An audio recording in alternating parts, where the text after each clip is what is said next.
دیکھیں یہاں تو مجھے بولنا ہوتا ہے اس لیے آگے آ جاتا ہوں، ناراض نہیں ہونا، تو سمجھانے کے لیے عرض کر رہا ہوں. جہاں ضرورت ہو، جہاں پتہ ہو کہ آگے بٹھانا ہی بٹھانا تو وہ چلا جائے تو اس میں کوئی حرج بھی نہیں ہے. اسی طرح مطلب ہے کہ جہاں محبت میں یہ باتیں طے ہو جاتی ہوں کہ لوگ بلانے آتے ہی ہیں، لے جاتے ہیں گاڑیوں میں، آگے بٹھاتے ہیں، نعرہ لگاتے ہیں، اٹھ کر کھڑے ہو جاتے ہیں، جس کے لیے ایسا لوگ کرتے ہی ہیں تو وہ ان کا اپنا پہلے وہ کرتے ہیں ٹھیک. لیکن میری خواہش ہوگی تو میں مجرم ہوں گا، اور میری خواہش میں جانتا ہوں یا میرا اللہ جانتا، آپ تھوڑی جانتے. تو کسی کے بارے میں بدگمانی کرنے کی بھی آپ کو اجازت نہیں ہے. میں تو ایسے عرض کر رہا ہوں کہ اگر کسی کے ذہن میں یہ بھوت ہے نا تو وہ نکل جائے کہ خواہش ہو کہ لوگ میری عزت کریں، میرے ہاتھ کیوں میں میرے لیے کھڑے ہو جائیں، میری واہ واہ کریں، تو وہ اپنے ذہن سے نکالنے کی کوشش کرے کہ یہ ایسی دیمک ہے جو آپ کے نامہ اعمال کو چاٹ کر برباد کر دے گی اور آپ کو پتہ بھی نہیں چلے گا. یہ باتیں نہیں، اصلاح کرنے کی ہم یہاں کر کوشش کرتے ہیں اپنی انا کا خاتمہ ہو جائے، ہماری نے نکل جائے، ہم بالکل عاجز اور منکسر المزاج ہو جائے، متواضع ہو جائے. اللہ کرے صاحب، اللہ کرے صاحب. اگر یہ باتیں ہم نے پیدا ہو گئی واقعی میں سمجھتا ہوں کہ ہم بہت کچھ پالیں گے. لیکن ہماری ترقی میں، یعنی ہماری دینی ترقی میں، روحانی ترقی میں یہ رکاوٹ ہے. ہماری باتوں میں اثر نہیں، ہماری دعاؤں میں اثر نہیں. وجہ یہ کہ ہم مخلص نہیں، ہمارے اندر یہ ایسی غلاظتیں اور بیماریاں بھری ہوئی ہیں کہ اس کا علاج بھی کوئی نہیں بتا.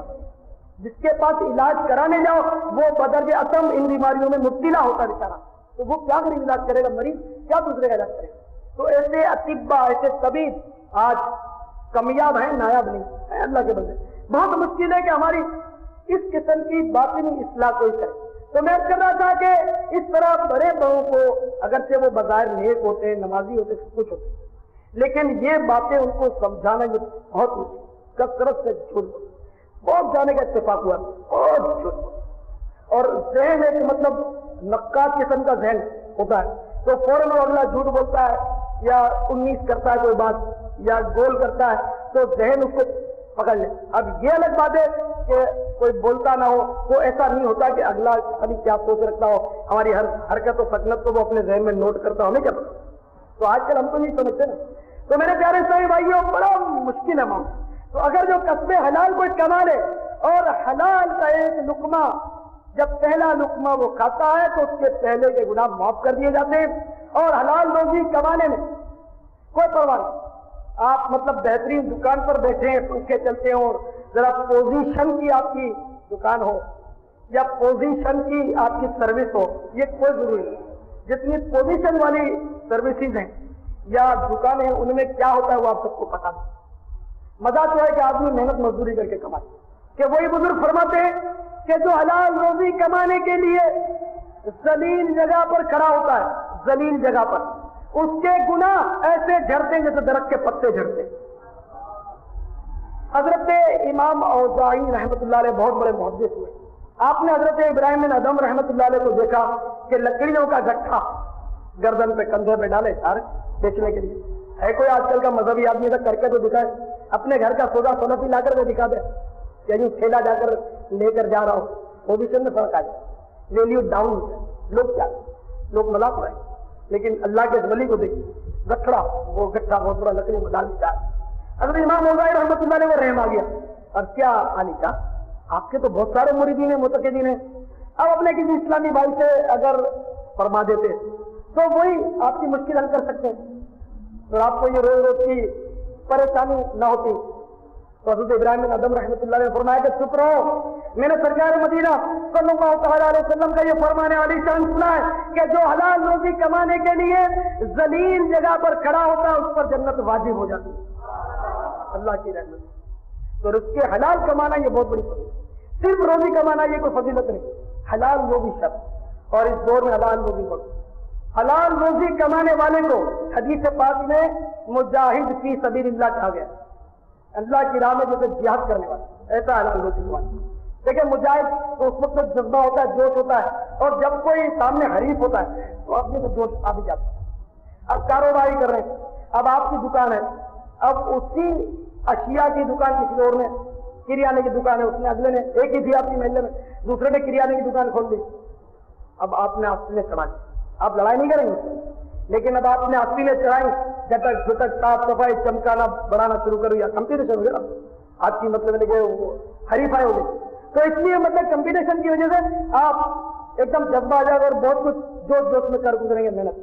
تو جب مجاہد مقابلے پر جاتا ہے تو اگلے کو دیکھ کر اس کو جوش آ جاتا ہے دشمن کو, اور وہ کھڑی ہوتی ہے تلواروں کی جھنکار, اور پھر وہ جو کچھ ہونا ہوتا ہے.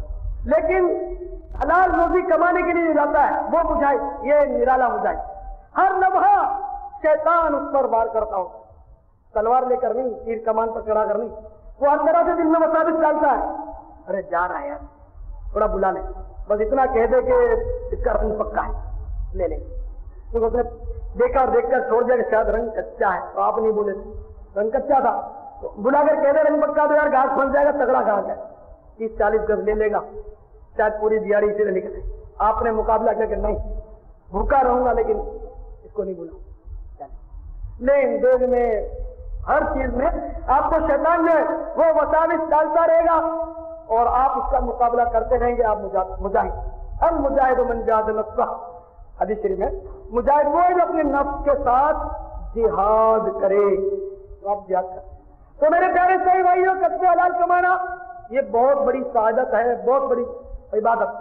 حضرت عیسیٰ روح اللہ اللہ نبی جناب علیہ السلام نے ایک عبادت گزار کر اس کو دیکھا, بڑا عابد و زاہد.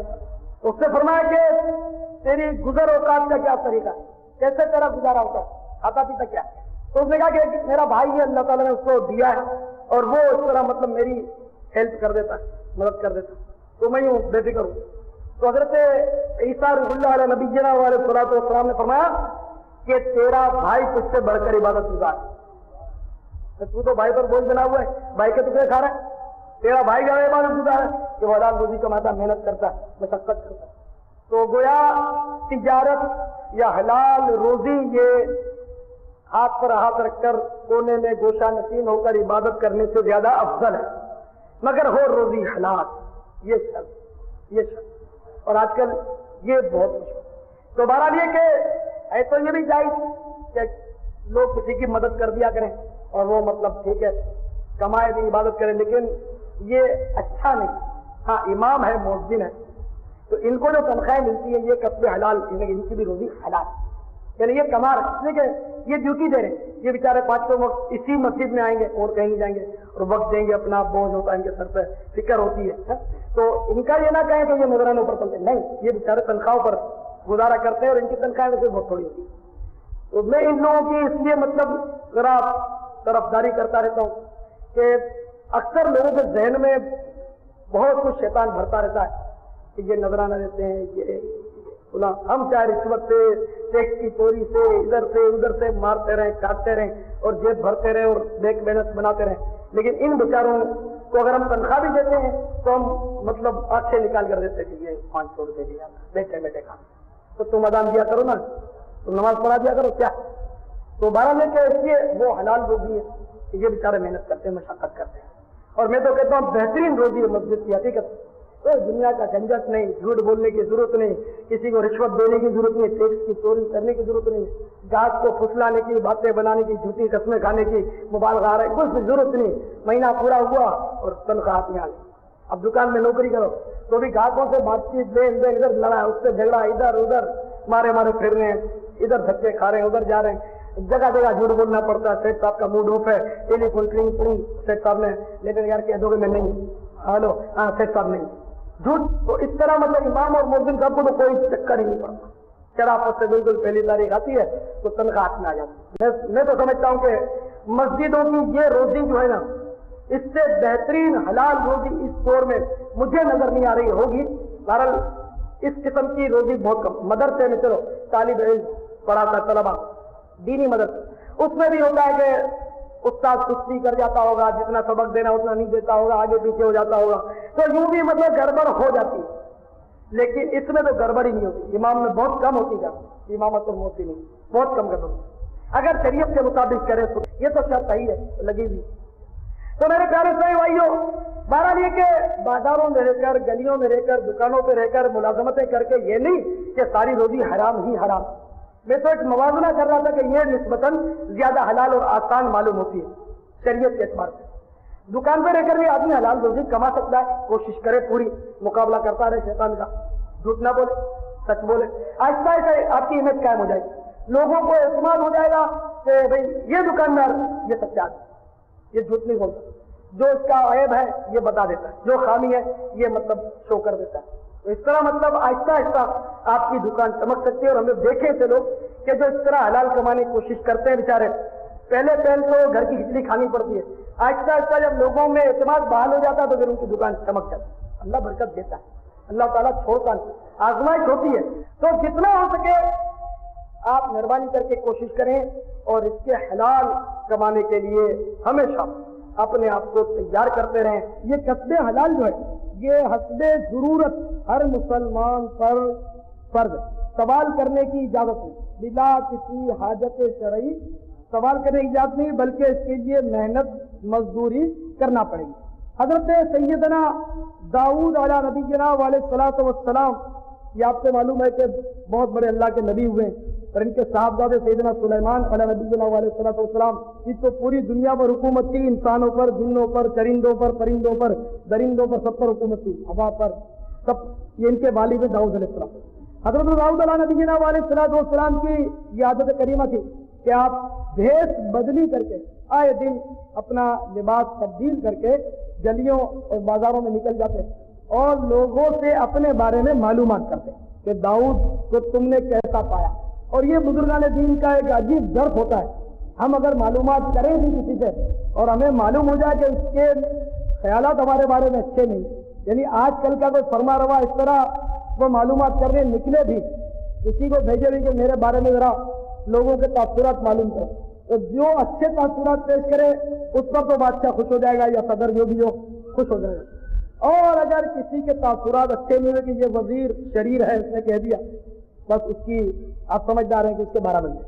تو آج کل ظرف نہیں ہے, لیکن اللہ کے نیک بندوں کا ظرف عجیب ہوتا ہے کہ ان کی جب کوئی خامی بیان کرتا ہے تو یہ مطلب رنجیدہ اس لیے نہیں ہوتا کہ اس نے میری خامی بیان کی, اس لیے رنجیدہ ہوتا ہے کہ مجھ میں یہ خامی ہے, اگر ہے تو رنجیدہ ہو, نہیں تو نہیں, کوئی بات نہیں, غلط فہمی ہے, ٹھیک, بڑا وسیع ظرف.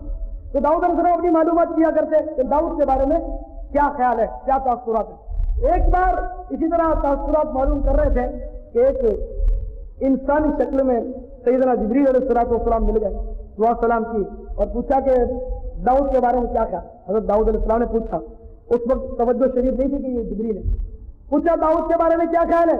سیدنا جبریل علیہ السلام نے فرمایا کہ بہت اچھا آدمی ہے داؤد, بہت اچھا آدمی ہے, نیک آدمی ہے, لیکن اس کی ایک بات مجھے کھٹکتی ہے, اور وہ بات یہ ہے کہ داؤد بیت المال سے وظیفہ لیتا ہے, ہاتھ پیر نہیں چلاتا, کما کر نہیں کھاتا. یہ مجھے ذرا اس کی بات عجیب سی لگتی ہے کہ جب سارے لوگ محنت مزدوری کرتے ہوئے داؤد علیہ السلام کیوں محنت مزدوری نہیں کرتے. داؤد علیہ السلام نے جب یہ سنا تو دل پر چوٹ لگی, بات واقعی معقول تھی.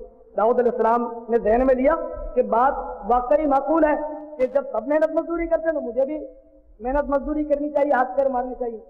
چنانچہ وہاں سے چلے, آنکھوں سے آنسو جاری ہیں, بڑے بے چین ہیں, شرمسار ہیں کہ آج تک میں بیت المال سے وظیفہ لیتا رہا, حالانکہ وہ حلال ہے, ناجائز نہیں. خوب روئے, گھر پہنچے, رو رو کر اللہ کی بارگاہ میں دعا کی کہ یا اللہ مجھے کوئی حلال روزی کا ذریعہ عطا فرما دے.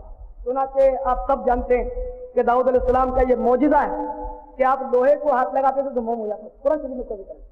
تو اس دعا کے بعد اللہ تعالیٰ نے کرم فرمایا اور حضرت داؤد علیہ السلام کو اللہ تعالیٰ نے زرہ بنانا سکھایا کہ لوہے کو پکڑو, لوہا موم ہو جائے گا اور اس سے تم زرہ بناؤ.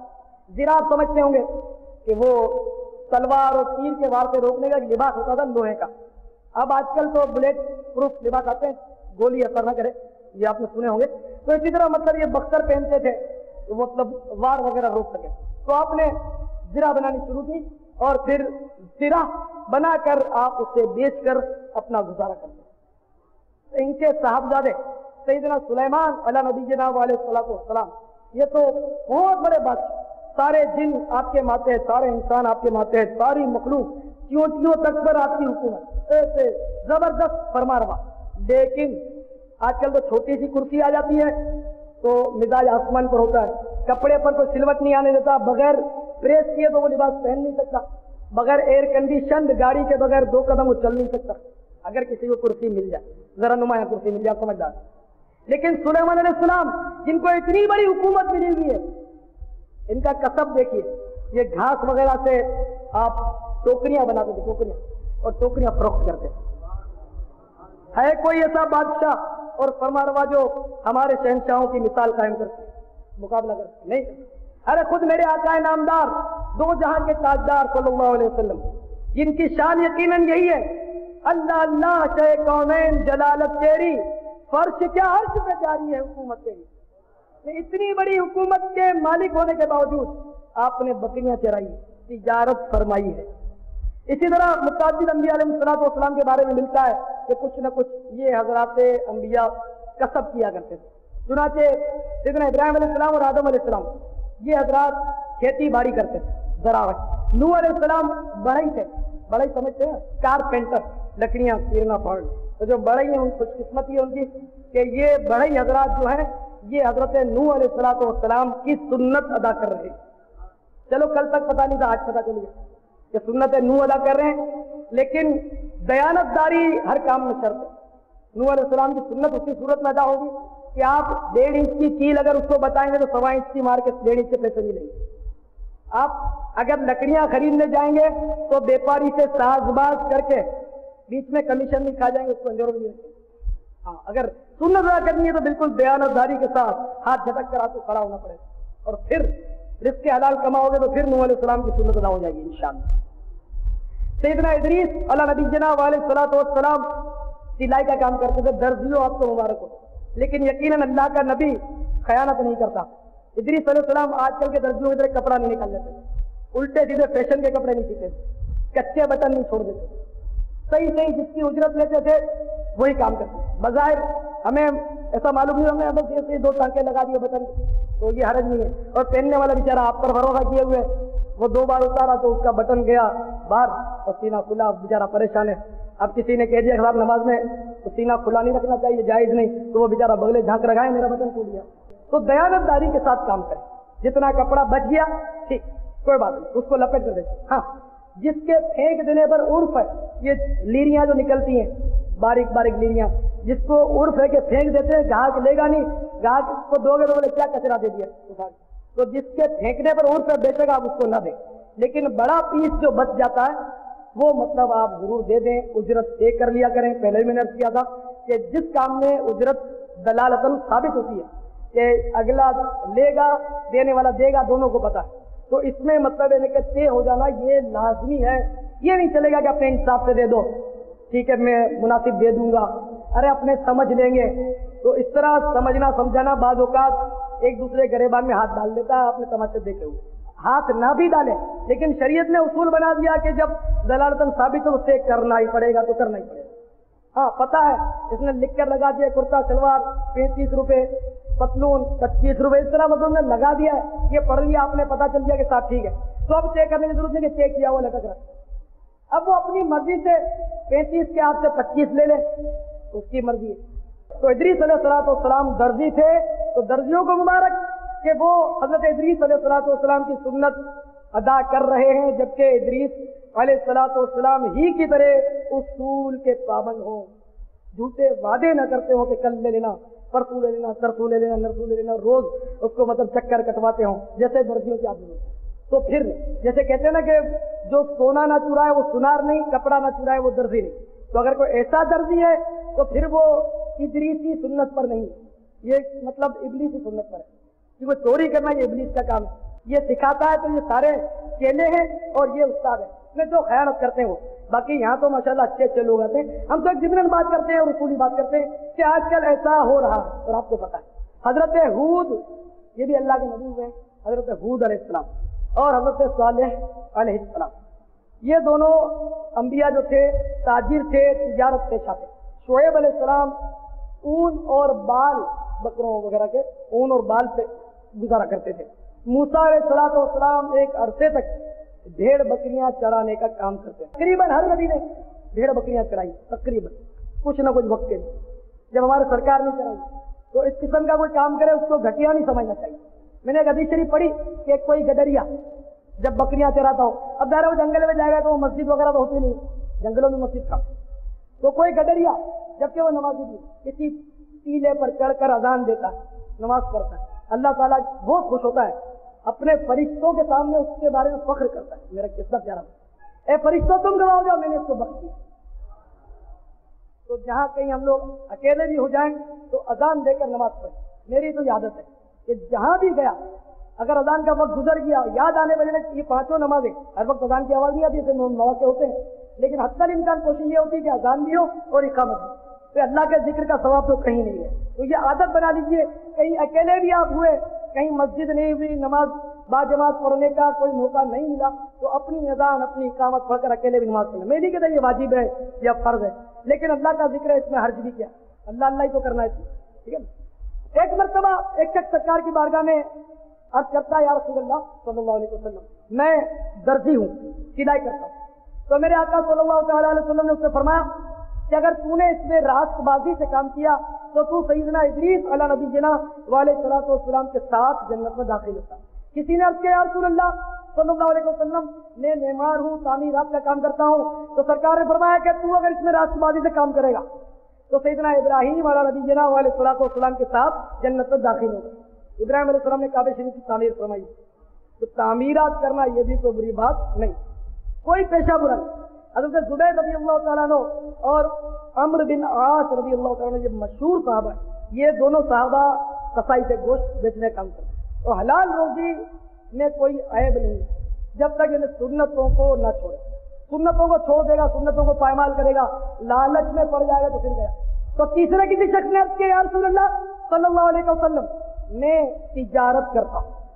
سرکار کی رحمت جوش پر آئی اور فرمایا کہ تو نے اگر اس میں راست بازی سے کام کیا تو تو میرے ساتھ جنت میں داخل ہے. اس سے بڑھ کر اے بیپاریوں آپ کی کیا خوش نصیبی ہوگی. لیکن دیانتداری سے کام کرنا پڑے گا. مال میں عیب ہے تو بتانا پڑے گا. مال میں عیب ہو اور نہ بتائے یہ حرام ہے. سرکار مدینہ صلی اللہ تعالیٰ علیہ وسلم نے ایک بار ایک غلے کا ڈھیر دیکھا، کوئی فروخت کر رہا تھا، تو اندر اس کے ہاتھ ڈالا، تری تھی، اندر ہاتھ ڈالا تو اس کے تری تھی، بھیگے ہوئے تھے. تو آپ نے فرمایا کہ یہ کیا ہے؟ اس نے عرض کیا، یا رسول اللہ صلی اللہ علیہ وسلم، بارش میں بھیگ گئے. تو آپ نے فرمایا کہ یہ دکھا کر تجھے بیچنا ہے کہ جو دھوکہ دے وہ ہم میں سے نہیں. من غش فلیس منا، جس نے ملاوٹ کی، دھوکہ دیا، وہ ہم میں سے نہیں. تو جو بھی نقل ہے وہ دکھانا پڑے. اب پھلیاں وغیرہ بیچتے ہیں، کچی پھلیاں، پانی کے، بلکہ تازہ پھلیوں کا جب سیزن آتا ہے، تازہ پھلی اس کو ہولا کہتے ہیں. ہولے تو ہوتے ہیں کم، دوسری پھلیاں بھی پانی میں بھگوتے ہیں اور خوب بھگونے کے بعد اس کو مکس کر دیتے ہیں. گیہوں میں، باجرے میں، اس طرح کنک وغیرہ جو بھی یہ چاول ہیں اس میں مٹی وغیرہ مکس کرتے ہیں. مرچ مسالے میں پتہ نہیں کیا کیا مکس کرتے ہیں. یہ کالی مرچ ہوتی ہے، اس میں پپیتے کے بیج سکھا کے مکس کر دیتے ہیں. اسی طرح مرچ جو ہوتی ہے لال مرچ، اس میں لکڑی وغیرہ پیس کر اس کا برادہ ڈال کر چلا لیتے. تو اس طرح مطلب یہ کہ بہت ملاوٹیں آج کل ہو رہی ہیں. میرے پیارے بھائیوں، چند سکے بظاہر آپ کو مل بھی جائیں گے لیکن نکل بھی ایسے ہی جائیں گے، آپ کو پتہ بھی نہیں چلے. آپ پر کوئی طرف نہیں کھائے گا، کوئی ریم نہیں کھائے گا. آپ کہیں گے کہ میری بونی نہیں ہوئی، میں شام کو دوں گا، وہ آپ کی جیب سے نکال لیں. بونی نہیں ہوئی، دینے کے لیے واپس پیسے نہیں رکھے. تو اس طرح مطلب ہے کہ رشوت لینے والے نمونے جو لے جاتے ہیں آپ سے، آپ رشوت دو تو نمونے پاس، ورنہ آپ کے نمونے فیل ہو جاتے ہیں. یہ آپ کو سب پتہ ہے. تو میری تو یہ خواہش ہے، میری تمنا، میری سوچ ہے کہ فرد سے معاشرہ بنتا ہے. اگر فرد کی اصلاح ہوئی، معاشرے کی اصلاح ہوگی. معاشرے کی اصلاح ہو گئی تو اس لیے دعوت اسلامی یہ چاہتی ہے کہ فرد کی اصلاح ہو جائے. جب فرد کی اصلاح ہو جائے گی، معاشرہ صحیح ہو جائے گا. لیکن گھر کا ایک فرد جو ذمہ دار فرد ہے، وہ اگر صحیح ہو جاتا ہے تو آہستہ آہستہ آہستہ اس کے گھر میں اصلاح کا سلسلہ چل پڑے گا. آپ صحیح ہو گئے، نمازی آپ بن گئے، آپ نے چہرہ سجا لیا، گناہوں سے آپ کو نفرت ہو گئی، فلموں سے، موسیقی سے، سب سے آپ کو نفرت ہو گئی، اور آپ اپنے گھر کے بڑے ہیں، جبکہ ہیڈ آف دی فیملی، تو آپ جو کچھ پسند کرتے ہیں اپنے گھر پر وہ مسلط کریں گے. تو یہ دیکھا میں نے کہ ایک بندہ جب صحیح ہوتا ہے تو بتاؤ کا ایسا ہوا ہے کہ اس کا پورا گھر آہستہ آہستہ بالکل راہ راست پر آ جاتا ہے. گانے بھی بند کر دیتے ہیں، پتہ نہیں کیا کیا ہو جاتا ہے. وی سی آر تو ویسے ہی سمجھے بہت جلدی بھاگ جاتا ہے. تو اس طرح مطلب فرق سے موچو نہیں. جب ایک گھر صحیح ہو گیا، لیکن آخر یہ بھی تو بڑھے گا نا آگے. ایسے تو اس کا ایک بلب روشن ہوا تو وہ پورے کمرے کو بھر دیتا ہے. تو ایک گھر پوری بلڈنگ میں اگر صحیح ہو گیا تو اڑوس پڑوس کو بھی ان کا فیس تو ملے گا. تو اس طرح آہستہ آہستہ، یہ ایک دم نہیں ہوگا، آہستہ آہستہ اگر دعوت اسلامی ترقی کرتی رہی اور آپ بھائی مل کر کام کرتے رہے. اگر آپ نے غیر ذمہ داری کا ثبوت دیا کہ موڈ ہوا تو اجتماع میں آ گئے، موڈ نہیں ہوا تو نہیں آئے، فرصت ملی تو آ گئے، نہیں ملی تو گھر بیٹھے رہے، رستے مارتے رہے، تو نہیں ہوگا کام. اگر ہر فرض حملے کا یہ ٹھان لے، کمر باندھ لے کہ میں سرکار مدینہ صلی اللہ تعالیٰ علیہ وسلم کی سنتوں کو اپنے اوپر بھی نافذ کروں گا اور دوسروں کو بھی اس کی تلقین کرتا ہی رہوں گا، پھر یہ معاشرہ صحیح ہوگا۔ خالی کہہ لینے سے، بیان جھاڑ دینے سے، یہاں کھڑے ہو کر 1.5 گھنٹہ سما خراشی کر لینے سے یہ کچھ نہیں ہوگا، زبانوں میں اثر نہیں ہوگا جب تک ہم خود عمل نہیں کریں۔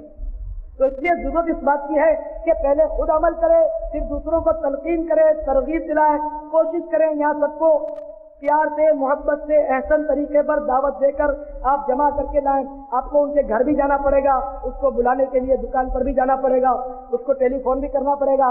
جب آپ دنیا کے لیے بہت سارا خرچ کرتے ہیں تو سنتوں کے درد کی خاطر، سنتوں کے سوچ کی خاطر، سرکار مدینہ صلی اللہ تعالیٰ علیہ وسلم کی محبت کی خاطر اگر کسی کو آپ دعوت اسلامی کے اجتماع میں لانا چاہتے ہیں، انشاءاللہ آپ کا یہ رائے گا نہیں جائے گا۔ یہ جو کچھ آپ نے خرچ کیا یقیناً اللہ کی راہ میں خرچ کیا، اور اللہ کی راہ میں خرچ کرنا ویسے بھی 700 گنا سے بھی زیادہ ثواب ملتا ہے، 700 گنا، تو آپ کا کچھ بھی بیکار نہیں ہے۔ تو اس طرح آپ لگن سے، محنت سے، ہمت سے کام کرتے رہو گے تو کام ہوگا، اور ایک ہی انداز ہوگا تو کام ہوگا، ایک ہی جگہ مل کر کام کرو گے تو کام ہوگا، معاشرہ صحیح ہوگا۔ آپ مخلص ہیں تو دعوت اسلامی کو لے کر چلیں، اللہ تعالیٰ آپ کو بہت زیادہ کامیابی دیتا ہے۔ ایک بنی بنائی تحریک ہے، اس کو خوب چلائیں اور اسی کو چلائیں، کیونکہ ایک کھوٹے سے بندھا رہنا اچھا رہتا ہے، ایک نیام میں 2 تلوار نہیں، تو اسی لیے اسی کو چلائیں، خوب چلائیں۔ یہ آپ کی اپنی تنظیم ہے اور اس میں کوئی ممبرشپ نہیں، کوئی اس کی فیس نہیں، کوئی چندہ نہیں، اس میں صرف آپ سنتوں کی خدمت کریں، سنت سے سیکھیں، دوسروں کو سکھائیں، پابندی سے آئیں، دوسروں کو لائیں، اپنی اپنی مساجد میں درس دیں، نگرانی کریں، وہاں لوگوں کو دعوت دیں، خود سنتیں سیکھیں، دوسروں کو سکھائیں، یہاں آئیں لائیں، گھروں کو بلا کر لائیں۔ اللہ نے آپ کو توفیق دی، 2 پیسے دیے، اپنے محلے میں سوزوکی کر لیں، 2 ساتھی اور ملا لیں کہ یار 15 تو دینا، 15 تو دینا، 25 میں ڈال دیں، ٹھیک ہے نا، 55 روپے کی اپنے سوزوکی کرتے، آپ سوزوکی لے آئے، لے گئے، تو اس طرح کیا ہوگا کہ آسانی جب لوگوں کو دیں گے تو لوگ آئیں گے۔ یہ اس میں آپ کو انشاءاللہ ایک ایک پائی کا آپ کو ثواب ملے گا، آپ کا ثواب نہیں جائے گا، دیکھیں نا، لوگ ثواب کی خاطر مدینے بھی تو لوگوں کو لے جاتے ہیں، مدینے بھی لے جاتے ہیں، تو ثواب ہی تو ملتا ہے، حج بدل کا، اور حدیث اس پر موجود ہے، اور پورا مطلب ہے کہ تصور موجود ہے حج بدل کا۔ تو جب مدینے لے جانا کسی کو اپنی سواری پر، اس کو کوئی معیوب نہیں سمجھتا، ایثار اور اخلاص کے ذریعے تو ہمارا دین پھیلے گا، ہم ترقی کریں گے۔ آج کسی کو محبت سے آپ سواری میں بٹھا کر لائیں گے، یہ خوش ہو جائے گا، سواری کے بہانے آ جائے گا، کل جب وہ آئے گا یہاں سنے گا، اس ماحول میں گھلے گا ملے گا، اس کو جذبہ پیدا ہو جائے گا، تو خود اپنی سواری پر دوسروں کو لانا شروع کر دے گا، اور یہ ہوتا ہی رہتا ہے۔ تو اس لیے مہربانی کر کے آپ، جب ایک اللہ نے آپ کو یہ موقع دیا، اس کو ضائع نہ کریں۔ میری بہت بڑی خواہش ہے، یہ تو ایک چھوٹا سکتے ہیں، اللہ کرے وہ وقت آ جائے کہ یہ مسجد تو بہت ہی چھوٹی پڑ جائے، روڈ بھر جائے، اور اللہ کرے یہ تحریک اتنی پھیلے اتنی پھیلے اتنی پھیلے کہ ہم کو ایک لمحے کی فرصت ہی نہ ملے، اللہ کرے دین کے کام تو فرصت نہ ملے، اور دنیا بھی مصروف اللہ بچائے، کم از کم مجھے تو بچا ہی لے، دنیا کے چکروں میں پھنس کر یہ نہ ہو کہ کہیں دین کا کام چھوڑ جائے، تو اللہ تعالیٰ کسب حلال دے، پیٹ بھر جائے، بچوں کا گزارا ہو جائے، یہی کافی ہے، ورنہ زیادہ جمع مال کے لیے آئے پیٹ کرنا یہ اچھی بات ہے۔ حضور سید عالم صلی اللہ تعالیٰ علیہ وسلم کی خدمت میں بعض صحابہ نے عرض کیا کہ حضور وہ جو نوجوان جا رہا ہے، صبح سویرے ایک نوجوان جا رہا تھا کاروبار کے لیے، حضور یہ صبح سویرے جا رہا ہے، کاش یہ اسی طرح حوصلے اور جذبے کے ساتھ اللہ کی راہ میں نکلتا تو دھندے کے لیے جا رہا ہے۔ تو سرکار مدینہ صلی اللہ تعالیٰ علیہ وسلم نے ارشاد فرمایا کہ اگر یہ اس لیے کاروبار کے لیے جا رہا ہے، روزی کمانے کے لیے جا رہا ہے کہ حلال روزی حاصل کرے تاکہ دوسروں کے آگے ہاتھ پھیلانا نہ پڑے، اگر یہ اس لیے جا رہا ہے کہ اپنے ماں باپ کو کما کر کھلائے گا تاکہ وہ محتاجین ان سے دور ہو، سوال کی ضرورت نہ پڑے، یہ اس لیے جا رہا ہے کہ حلال روزی کمائے تاکہ اپنے بال بچوں کا پیٹ بھرے، تو یہ اللہ ہی کی راہ میں ہے۔ اور اگر ایسا نہیں، اس کا مقصد صرف مال جمع کرنا ہے، جیسا کہ آج ہم سب کا مقصد یہی ہے، کم و بیش اللہ ماشاءاللہ کوئی ہوگا، سب کا مقصد مال جمع کرنا۔ تو میرے سرکار نے فرمایا صلی اللہ علیہ وسلم کہ اگر یہ مال کمانے کے لیے جا رہا ہے کہ اس لیے کہ اس کے پاس خرچہ تو ہے لیکن یہ مال جمع کرے گا، تو اب یہ شیطان کی راہ میں، شیطان کی راہ۔ ایک حدیث شریف میں یہ فرمایا کہ جو سوال سے بچنے کے لیے حلال روزی کماتا ہے اپنے گزارے کے لیے، بال بچوں کے گزارے کے لیے، تو وہ مجاہد فی سبیل اللہ، جیسے اللہ کی راہ میں لڑنے والا۔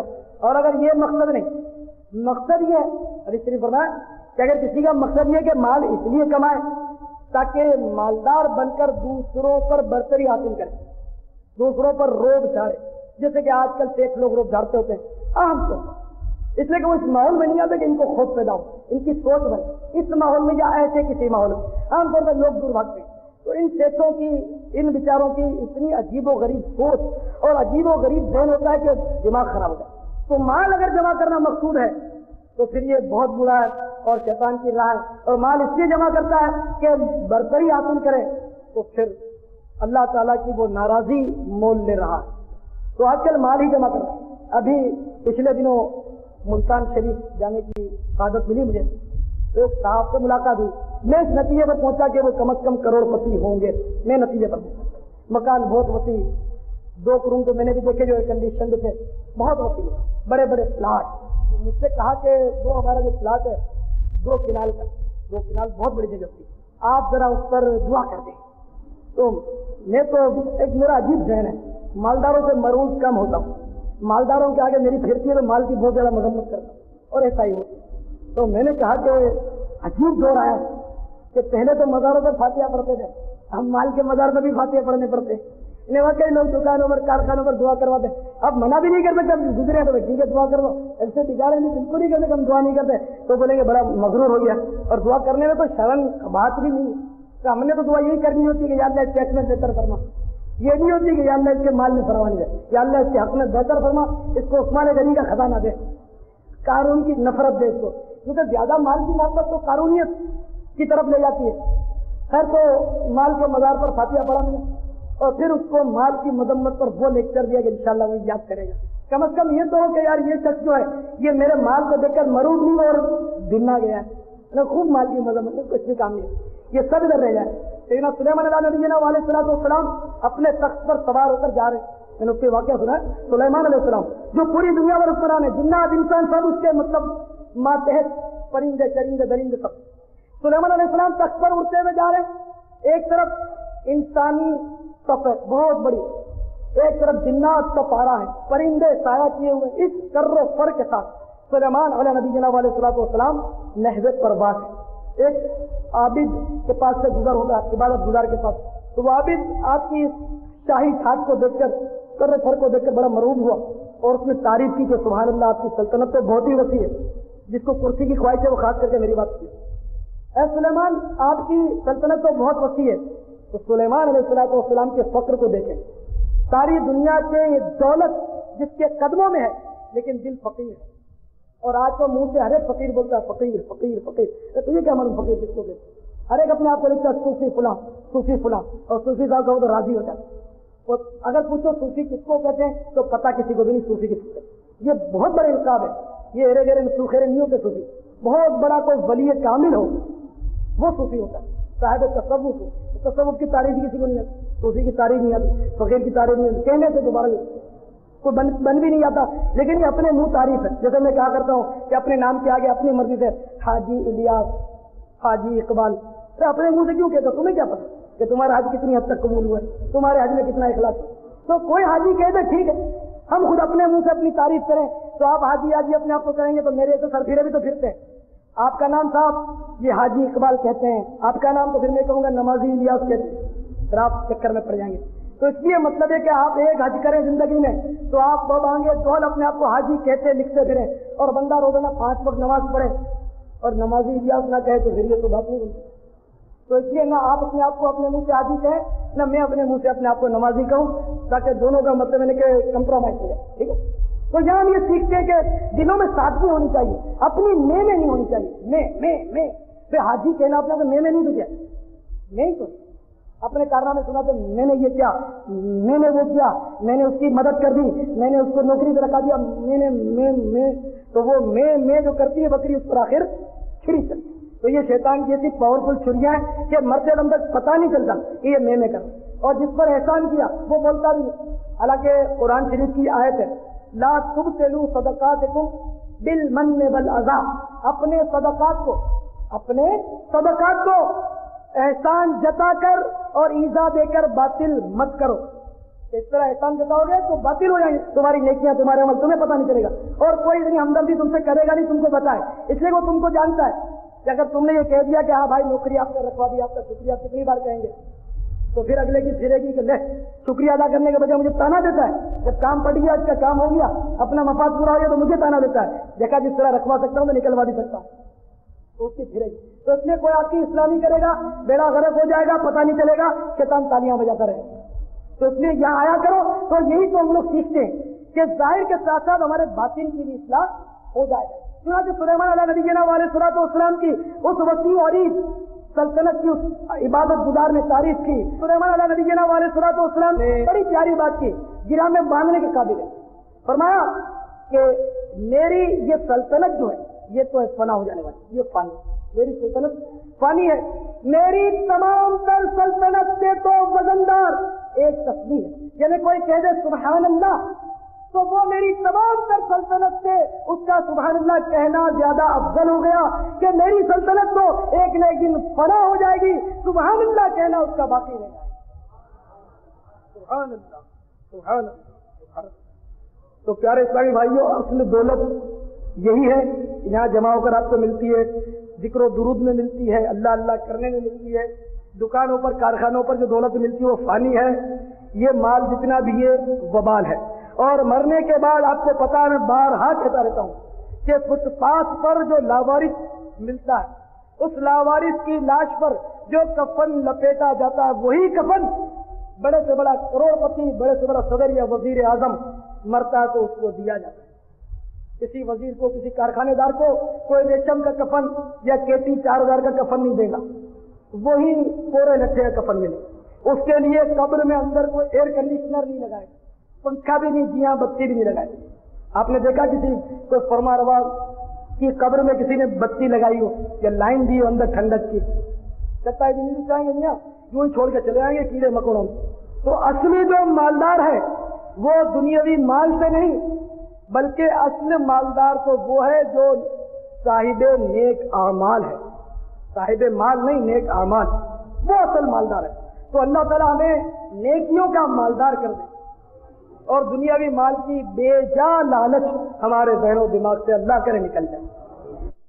تیرا کرم ہے ذات باری، عطاری ہوں عطاری، نسبت کیا ہے پیاری پیاری، عطاری ہوں عطاری، نسبت کیا ہے پیاری پیاری، عطاری ہوں عطاری، میں ہوں ضیائی، میں ہوں رضوی، میں ہوں ضیائی، میں ہوں رضوی، سگ ہوں غوث پاک کا، میں ہوں ضیائی، میں ہوں رضوی، سگ ہوں غوث پاک کا، قادری میں قادری، قادری میں قادری، عطاری ہوں عطاری، تیرا کرم ہے ذات باری، عطاری ہوں عطاری،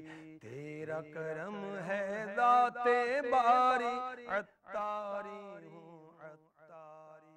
صلو علی الحبیب صلی اللہ تعالی علی محمد۔ مجھے اپنی اور ساری دنیا کے لوگوں کی اصلاح کی کوشش کرنی ہے۔